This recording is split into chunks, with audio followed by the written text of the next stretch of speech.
गीता अध्याय 9:25। देवों को पूजने वाले देवों को प्राप्त होंगे, भूतों को पूजने वाले भूतों को प्राप्त होंगे। जो मेरी पूजा करता है वो मुझे प्राप्त है, ये कह रहा है गीता ज्ञानदाता ब्रह्म। जी हाँ दोस्तों, मार्कंडेय पुराण में एक जगह स्थिति आती है। रोचर ऋषि जी के पितर प्रकट होकर कहते हैं कि बेटा, जो तू साधना कर रहा है ये वेदों के अनुसार साधना है, ये मोक्ष का मार्ग है। अब तू शादी कर और तू वेदों के अनुसार, वेदों के विरुद्ध साधना कर, भूत पुजवा, पितृ पुजवा। तो वहाँ से ये पितृ की साधना शुरू हुई।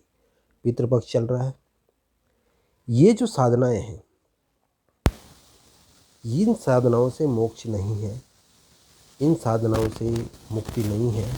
मुक्ति के लिए गीता में बताया गया है उस सनातन परम धाम में अगर पहुँचेंगे तो वो मुक्ति है। गीता अध्याय 18 66 श्लोक। सर्वधर्मान परित्यज्य एकम शरणं व्रज अहं त्वां सर्वपापेभ्यो मोक्षयिष्यामि मा शुचि। और ये साधना एक तत्वदर्शी संत की शरण में रहकर मिलेगी। गीता अध्याय 4 के 34 में बताया गया है। और गीता अध्याय 15 के श्लोक 1 में उस संसार रूपी उल्टे वृक्ष के बारे में बताएगा कि जो वेद भी बताए वो तत्वदर्शी संत है। और गीता अध्याय 15 के 4 में है कि उस तत्वदर्शी संत मिलने के पश्चात उस पूर्ण परमात्मा की शरण में जाना चाहिए, उस सनातन परम धाम की खोज करनी चाहिए, जहाँ जाने के बाद जीव वापस नहीं आता है।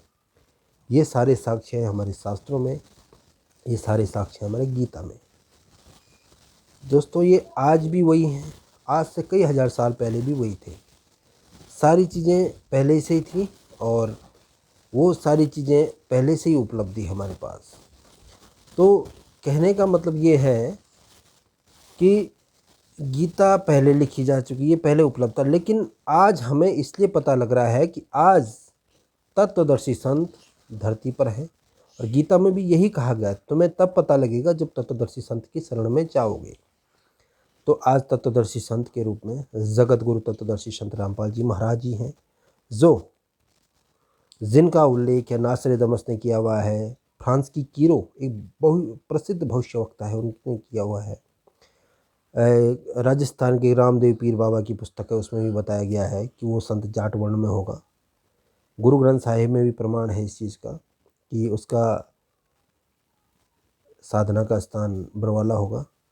तो ये कई साक्ष्य होते हैं। भगवान के बारे में कोई भी चीज़ें हैं उसके लिए कोई माध्यम होता है। ऐसे ही कहा गया है कि प्रथम प्रीत संतन कर संगा, पीछे से फिर कथा प्रसंगा। पहले संतों से प्यार करो, संतों से प्रेम करो, संतों के सानिध्य में जाओ, और फिर जो कथा होगी वो उस परमात्मा को प्राप्त करने के लिए होगी। आप भी प्रयास करते रहे, हमें भी प्रयास करने दीजिए। कमेंट बॉक्स में लिखिए अगर कोई भी चीज़ हो।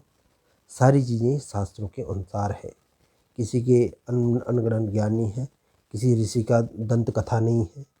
4 वेद, यजुर्वेद, ऋग्वेद, सामवेद, अथर्ववेद, भगवत गीता, ये ऑथेंटिक शास्त्र है हिंदू धर्म की। सत्य सनातन धर्म का पुनरुत्थान होना है 2032 में, नया युग शुरू हो जाएगा। उसके लिए हमें अपने वेदों को जानना होगा और अपनी गीता को जानना होगा। 18 पुराण का सहयोग लिया जाता है, उसमें कुछ ऋषियों की अपनी दंत कथाएँ हैं और उनका सहयोग लिया जा सकता है, लेकिन वेद में जो है वो फाइनल है, गीता में जो है वो फाइनल है। तो दोस्तों, आज के लिए इतना ही। बने रहिए आप मोक्ष की आस। जो भी आपको शंका हो वो आप कमेंट में लिख सकते हैं। कोई गलत लगा हो उसके लिए भी कमेंट में लिख सकते हैं। आपके हर प्रकार का समाधान किया जाएगा। धन्यवाद, नमस्कार।